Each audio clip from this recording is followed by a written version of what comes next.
بسم اللہ الرحمن الرحیم۔ ابن زیاد نے اپنی پوری طاقت کے ساتھ ہر طرح کے لشکر کو ابن سعد کی مدد کے لیے روانہ کر دیا۔ اس کے ساتھ ہی اس نے اپنا تمام تر سرمایہ اور تمام تر دولت اسلحہ بنانے پر خرچ کر دیا۔ چنانچہ تاریخ میں ملتا ہے کہ 10 روز تک کوفہ کے اسلحہ ساز ابن زیاد کے لشکر کے لیے مکمل طور پہ وہ تمام سامان کی جس کی جنگ میں ضرورت ہوتی ہے کہ جس میں تلوار، تیر، نیزے، برچیاں، بھالے اور خنجر وغیرہ، 10 روز تک وہ دن رات اسی کام میں لگے رہے کہ زیادہ سے زیادہ اسلحہ بنا کر ابن سعد کے لیے روانہ کیا جا سکے۔ چنانچہ جب 6 محرم کا روز آیا تو ابن زیاد نے ایک خط لکھا اور عمر سعد کے لیے روانہ کیا۔ اس خط میں یہ تحریر تھا کہ میں نے سوار اور پیادوں کے جتنے ممکنہ لشکر تھے وہ تمہارے تک روانہ کر دیے، اور اسی طرح جتنا اسلحہ میرے پاس ممکن تھا وہ میں نے سارا مال خرچ کر کے تمہارے پاس بھیج دیا ہے، اور اس بارے میں کسی قسم کے بخل سے کام نہیں لیا۔ البتہ اب تمہیں خبردار ہونا چاہیے، اس لیے کہ تمہارے دن اور تمہارے رات کی ہر خبر مجھے مل رہی ہے۔ اسی روز یعنی 6 محرم کو امام علیہ السلام نے جناب محمد حنفیہ کے نام اپنا ایک خط لکھا اور آپ نے روانہ کیا۔ اس خط میں آپ نے یہ تحریر فرمایا: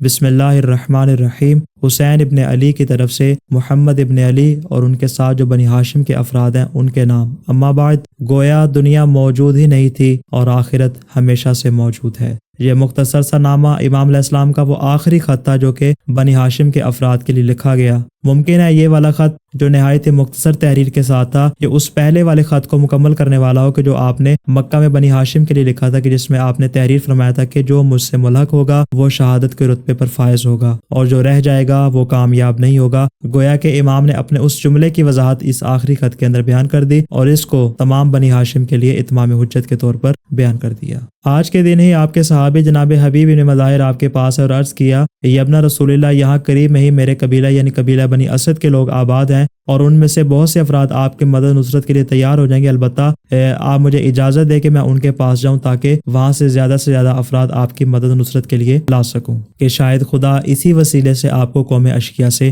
محفوظ رکھے گا۔ امام علیہ السلام نے ان کو اجازت دی، چنانچہ وہ رات کے وقت ان افراد کے پاس پہنچے اور عرض کیا کہ میں تم لوگوں کے لیے بہترین تحفہ لایا ہوں، اور وہ یہ کہ میں تمہیں نواسہ رسول کی مدد و نصرت کی دعوت دینے آیا ہوں۔ ان کے ساتھ ایسے افراد ہیں کہ جن میں سے ہر ایک فرد ہزار جنگجو کے اوپر بھاری ہے، جو انہیں ہرگز تنہا نہیں چھوڑیں گے اور نہ ہی دشمن کو ان پر غالب آنے دیں گے۔ عمر سعد نے ایک بڑی فوج کے ساتھ ان کو گھیرا ہوا ہے، چونکہ تم لوگ میرے قوم و قبیلہ سے ہو، لہٰذا میں تمہیں خیر کی راہ کی ہدایت کرتا ہوں۔ آج تم لوگ میری بات مان لو اور ان کی مدد و نصرت کے لیے کھڑے ہو جاؤ، تاکہ اس طرح تم دنیا و آخرت کے شرف کو پالو۔ میں قسم کھاتا ہوں کہ اگر تم میں سے کوئی ایک شخص بھی اس جگہ پر نواسہ رسول کے ہمراہ مارا جائے اور صبر و ثواب کے راستے پر گامزن ہو تو بہشت میں رسول خدا اس کے رفیق اور ہمدم ہوں گے۔ حبیب کا یہ خطاب سن کر عبداللہ ابن بشیر کھڑا ہوا اور کہا، میں سب سے پہلے آپ کی دعوت پر لبیک کہتا ہوں۔ ان لوگوں کو معلوم ہے کہ جب میں آمادہ پیکار ہوتا ہوں اور جب لوگ حالات کی سنگینی سے ڈر جاتے ہیں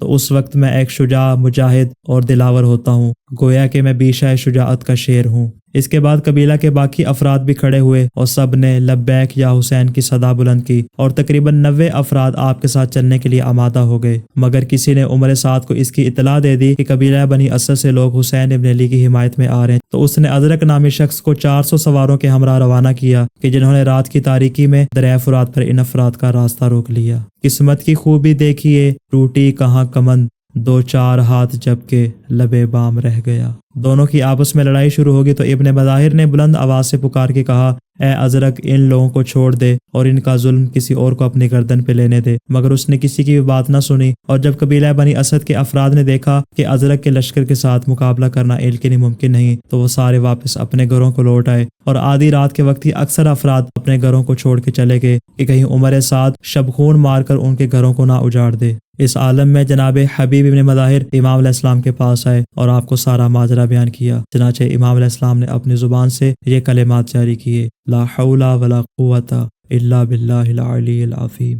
السلام علی الحسین وعلی علی ابن الحسین وعلی اولاد الحسین وعلی اصحاب الحسین۔